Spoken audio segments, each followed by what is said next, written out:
Yo, what's going on, everybody? You've seen the thumbnail, you've read the title. Today we're going to be talking about the FiNN LMG. And I don't know what day you're going to find this because, and I know, the Cold War trailer just came out and stuff. I already made a video on it, by the way. So unless we get some more Cold War information after the time we're recording this, you should be seeing this video on Friday.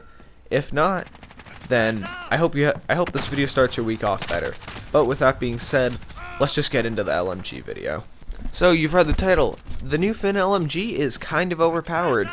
And so you may be saying, well, if the gun's overpowered, is it worth going for to unlock it? No. Running around with a super agile, whatchamacallit? Gosh, I can't even think of the gun name, man.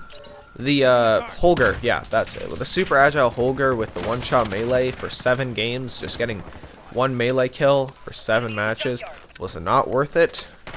It was not worth the blood pressure increase.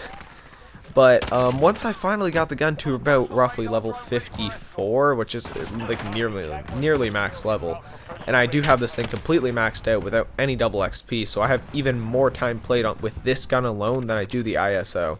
If I can find the amount of kills, or if I remember to do it at this time of editing, I'll actually show you guys exactly how many kills I have on screen with this thing right now. But it's a pretty decent amount of kills, and I've been playing with this gun for, I would say, probably, I don't know what in-game time would be, but real life time, probably about 8 hours. I'm not even joking to you, probably about 8 hours to get this thing max level, because until you find the class that works for you with this gun, it is terrible.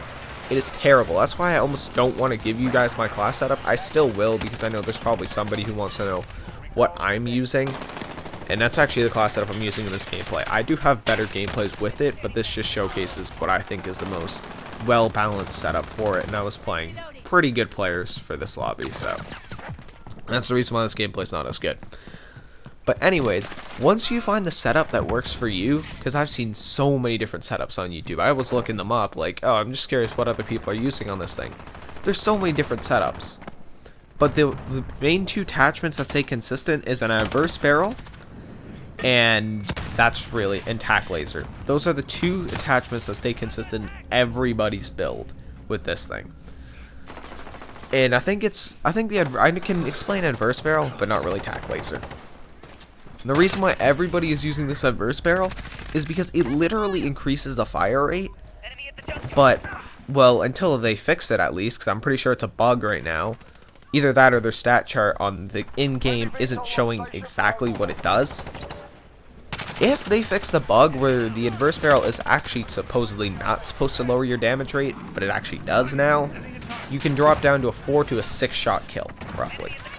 Which is significantly better than the 3-shot kill without the adverse barrels. And you may be saying, well, how is a 4-shot kill better than a 3-shot kill?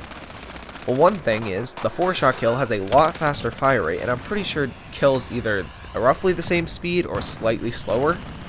But the problem is with its high fire rate, is not nearly as punishing as a 3-shot kill based, what is it called? Barrels. Jeez, man. I cannot think today. But the base barrels give you a 3-shot kill at most ranges. The only problem is, once you miss 1 bullet, you go from, like, I think 110 milliseconds, 100 millisecond time to kill, all the way up to 200 to 280 time to kill. 280 milliseconds, not 280 seconds, obviously. But you can imagine that if you miss a 2nd shot, so if you're in 3-shot kill range, right? You hit 2 shots, you miss, and then hit your next shot. You should have lost that gunfight. That person that you're shooting at is terrible. Okay, because your time to kill drops drastically once you miss. Not like it's hard to hit bullets in MW, but if like the target jumps or flinch or anything like that, can severely screw you over. That's why I think the FiNN is OP, because when you run these adverse barrels, it doesn't really matter if you miss 1, 2 shots. I mean, you might lose to somebody who's very accurate with like an MP5, but you're gonna lose to the MP5 regardless, because Infinity Ward refuses to nerf that thing. So you're gonna lose to the MP5 regardless.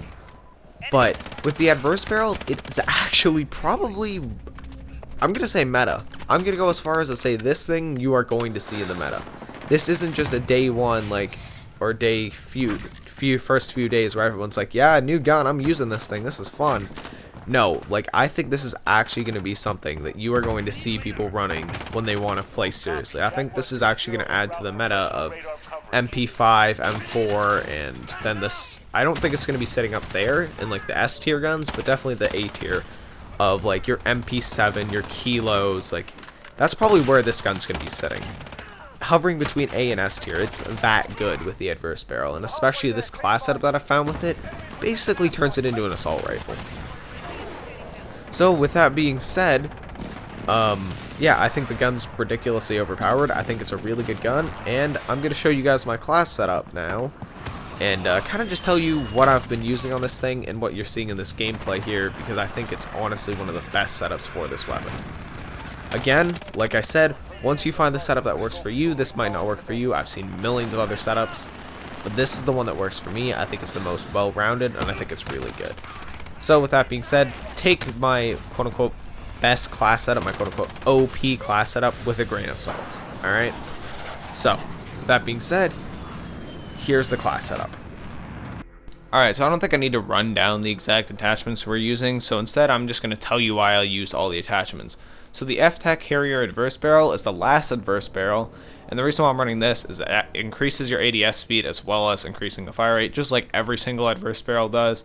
Like, I seriously recommend, as I've said in the video, running almost any one of the Adverse Barrels. Tac Laser to further increase my aim down sight speed, because this gun has a terrible ADS speed at base. And the VLK Optic. Now, the VLK Optic is an interesting one, because I have found that the VLK Optic actually increases your aim down sight speed despite it saying it doesn't. I found it increases your ADS speed and actually reduces recoil, so I think it's a really strong attachment to be running on this thing. I don't know, maybe it's placebo effect with the aim down sight speed, but I found you ADS dumb fast with this thing. And you, well, at least it's a lot faster than running iron sight. And it also seems to cut your recoil, at least your vertical recoil, down. So Merc foregrip, obviously, is to cut down that vertical recoil even more. And you're going to see the 5.56 CT 70 round belts. This is going to increase your aim down sight speed and your movement speed while still having the same base mag. So, at the price of a little bit of damage range and a little bit of bullet velocity. But yeah, that's the class setup I've been using. So again, take the class setup with a grain of salt, as everybody has a different class setup that works for them. As you can see in the shipment kit, I'm also running a different class setup, because this is just me trying to fiddle around with attachments. That class setup that works really well for me, and what I think is personally the best, might be terrible for you. You might want to have this gun be as fast as you could possibly make it. You might want the gun to be slower. Like, everybody has a different playstyle, and with the beauty of the gunsmith, everybody can make a gun pretty much do whatever they want. But I think that's a really well-rounded class setup. Makes it kind of feel like an assault rifle, which I am. I'm an assault rifle player for the most part, unless I'm playing like smaller maps and I'm a sub player. But for the most part, I like using my assault rifles. So that class setup makes it feel like more of an assault rifle. You can also make it feel like more of an SMG by using the chainsaw barrel, but that's going to take forever to unlock. So with that being said, I hope you guys enjoyed this video. And because I don't know whether this is going up on Friday or Monday or not, the word today is padrag or padrag. I don't know. It's down in the bottom left corner. Shout out to you, padrag or padag. I really can't say your name. Fiton. Whatever. I'll put it up on screen too. Shout out to you. You were the first person to comment Cold Wars down below. I don't know. I might do this every Friday on every Wednesday's video where I'll say, first person to comment this word gets to choose Friday's word or something like that. But, you know, whatever. This video's gone on long enough. It's almost 10 minutes. So let's drag it out. Okay, nah, we're not going to do that. Leave a like, sub. You already know the whole deal. Follow me on Twitter. Have a great rest of your day, everybody. Peace out.